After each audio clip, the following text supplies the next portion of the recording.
周六周日節目最啱睇，我揀有線財經資訊台。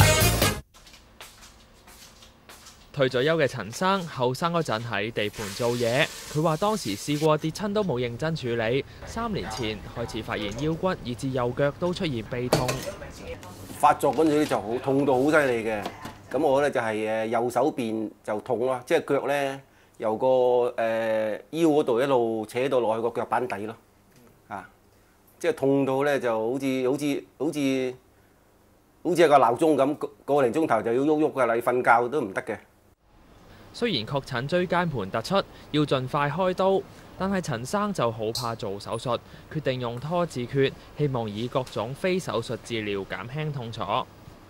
坐骨神經痛需要做手術咧，有2種情況。第一就係話，當我哋接受個非手術嘅方法6至8個禮拜都冇效。另外一種嘅需要做嘅情況咧，就會係一種急症手術嘅情況。佢哋雖然有坐骨神經痛，但係喺坐骨神經以外，我頭先講過嘅馬尾松神經都受壓嘅時候咧，嗰啲病人就需要考慮手術啦。不過越拖越痛，過程持續咗成年，直至陳生有一日終於忍唔住要入急症室求醫，先發現情況嚴重，最終接受椎間盤切除手術。佢就好神奇嘅，做完咧就聽朝有個醫生巡房叫你行，